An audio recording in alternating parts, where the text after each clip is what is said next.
BookTube, it's Missy, and today I will be talking about my favorite 10 sci-fi-ish books that I have read and own on my shelves. Let's get started. The first book I have here is Soulless by Gail Carriger. This is a sci-fi because it has steampunk in it, but it also is a fantasy paranormal because there's vampires and werewolves. Now, this is also historical fiction, the late 1800s that this takes place. Anywho, I absolutely love it. Our main character is Alexia Terabody. She is a soulless, which means that she can suck the souls, not necessarily the souls, but the power out of vampires and werewolves. So if she touches you and you're a vampire, you have been turned into a human while she is touching you. Same goes for werewolves. So if she touches you and you have a supernatural power, then you are then back to human. So she's very rare, and supernatural creatures don't like the fact that she's alive because she threatens them. Because while they are human, they can be killed. I absolutely love these books. The series is amazing.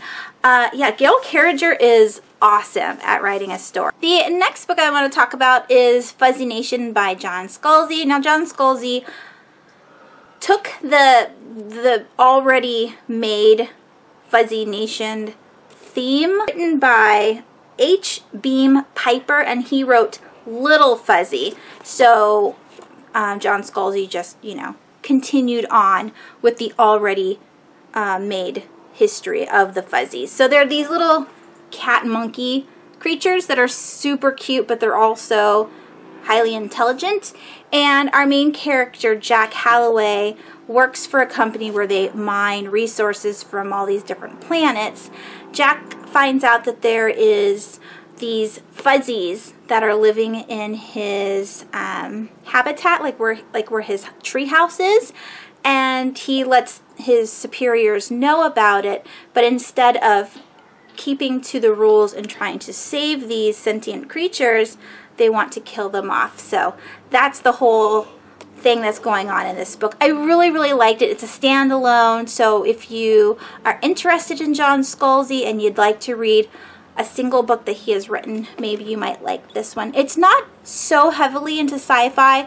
I'm not into sci-fi operas, and because I'm so new to sci-fi, I tend not to stick to the ones that are just in space, but this one was really good, and it's more of a not thriller. It has action in it, so it's more of like a thriller based than a sci-fi based. The next book I have here is considered a sci-fi, but I would just consider it a dystopian, and I don't know where dystopian lies, so maybe sci-fi, I guess. But that's Station 11 by Emily St. John Mandel. This was absolutely amazing. This is one of those books that were on YouTube like a couple years ago, and everyone was talking about it, and this is not the thing that I would technically read, but it was for $1 at my local bookstore, and so I decided to pick it up and try it out, and boy was I surprised. It was absolutely fantastic. It's about a couple of groups of people. There is this flu-like pandemic that wipes out most of the United States. I can't remember if it goes to different countries, but we're only focused in the mid-north, so that's where the book takes place. And once the flu has passed and there are their survivors, that's when this book really takes off. So we are following a band. It's more of like a theatrical trope where they do theater, but there's also their orchestra that goes along with them, and they just go to different encampments. The traveling troupe is going along the Great Lakes. That is their main route, and so we follow that group. We also follow a doctor. I think he's a doctor. He was at a show and watched someone have a heart attack and die, so he was giving him CPR. So I'm assuming he's a doctor, but I haven't read this book in a really long time, so he could be something else. Maybe he's an EMT. think that's what he is. And then there's another guy. So there's a few groups, and with this, it does follow the different POVs, but it is so seamless that you don't realize that you are reading another POV. I mean, it's not like it's confusing at all. You know subconsciously that you're reading a new person, but there's no like breaks. So it just flows seamlessly through each other.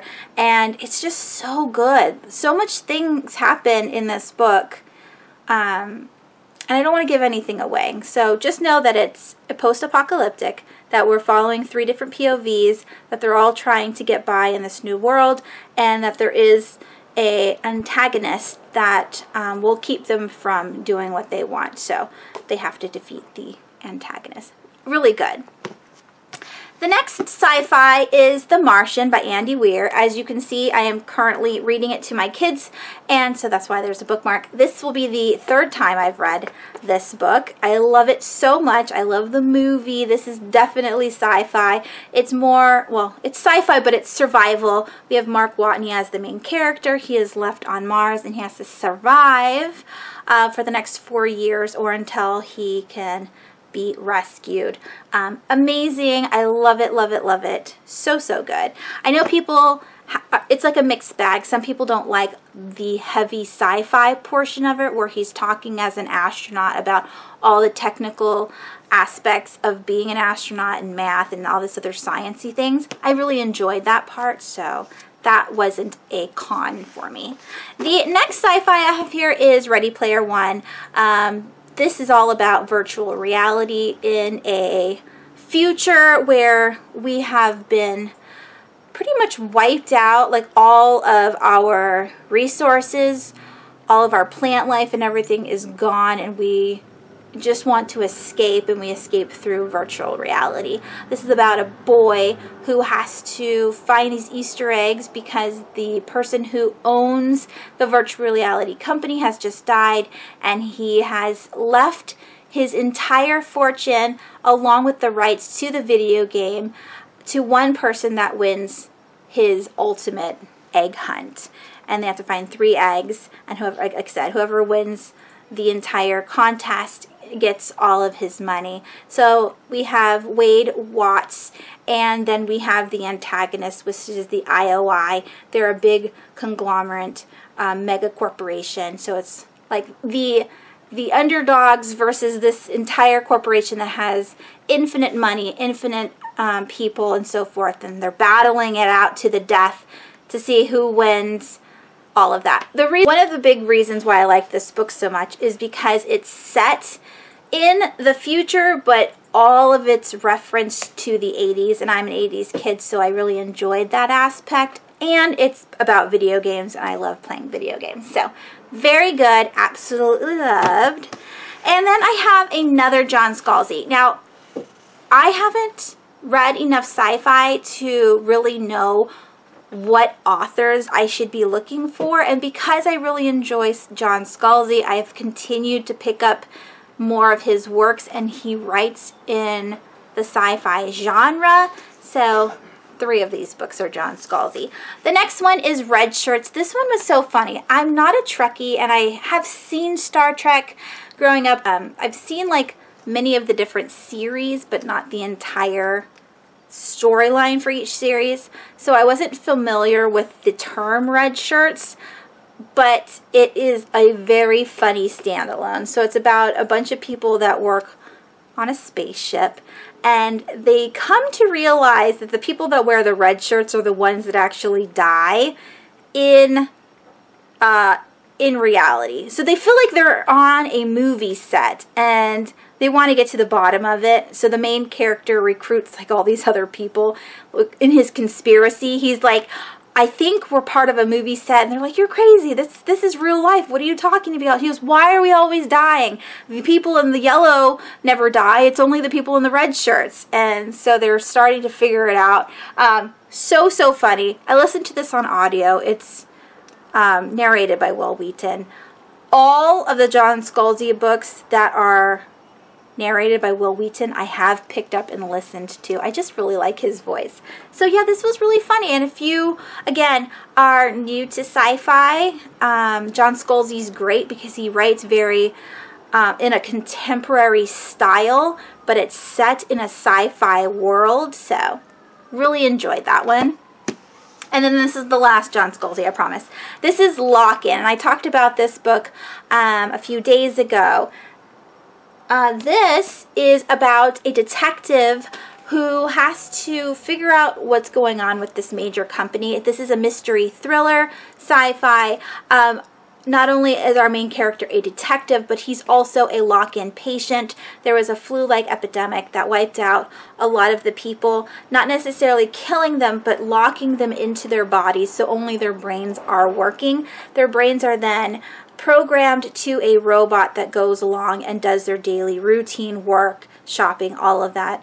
And then they have someone who sits at home and babysits their bodies. So it is a sci-fi. I really enjoyed that one. I just picked up Head On, which is the sequel. I've been waiting for it for a couple of years. Again, another sci-fi that you could read that's not too heavy on the sci-fi and more contemporary based. Then we have 172 Hours on the Moon by Johan Harstad.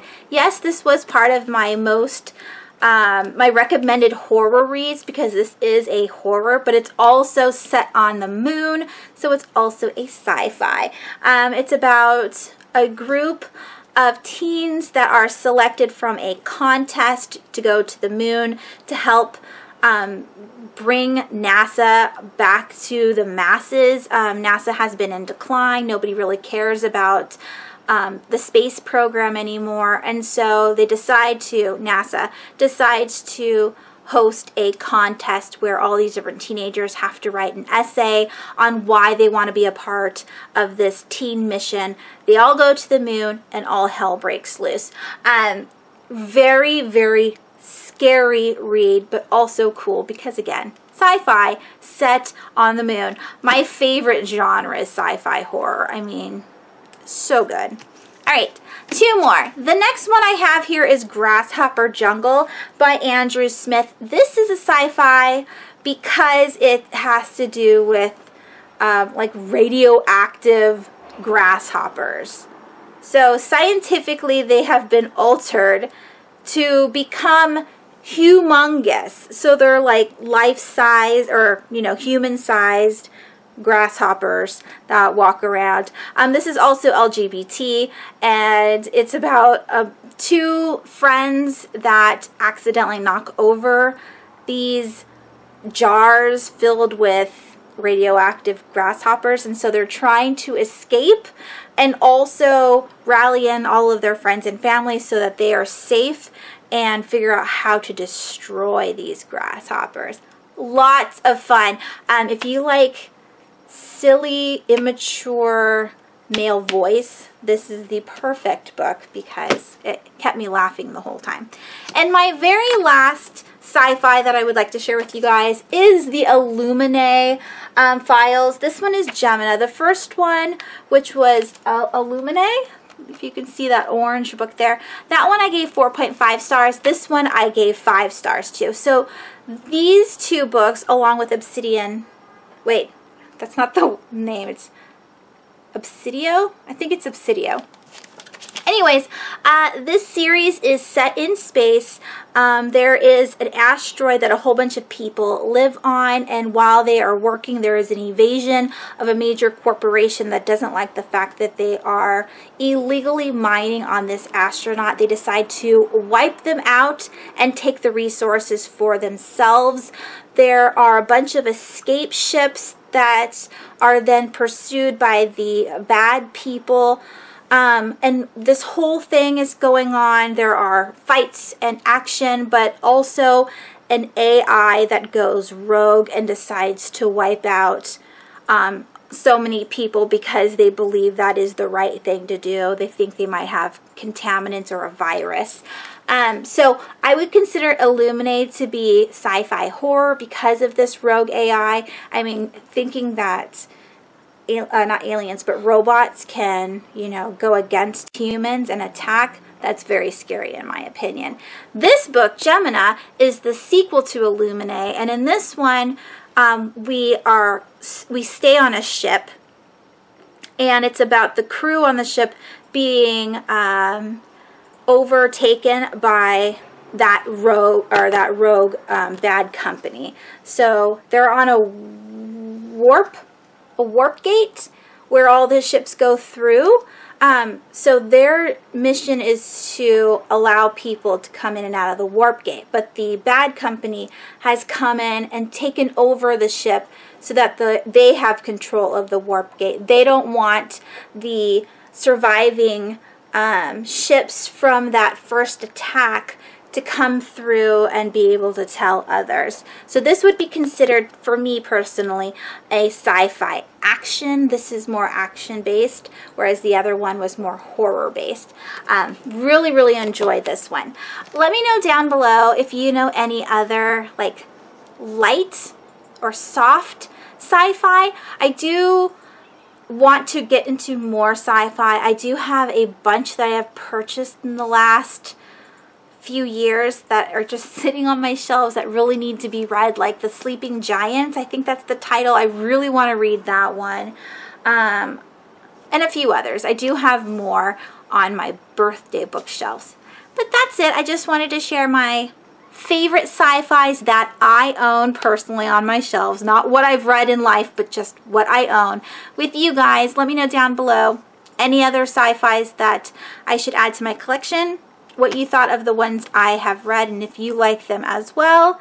And I will talk to you guys soon. I hope you guys are having a wonderful weekend. Thanks so much for watching. Bye! What are the lakes called? Like Lake Erie? Isn't there like a group term for it? The Great Lakes? Thank you. Fantastic Lakes? No, the Great Lakes. Thank you. The make lakes great again? No! You don't want to make lakes great again? I don't want to make lakes great again. What is it called when you have like the different Star Trek? It's not editions. Episodes? No, like when there's Star Trek: The New Generation, Star Trek series. Thank you. This is gonna start costing you. You're gonna need a consultation fee. Okay, that's all. I don't need any more help. Gold. What?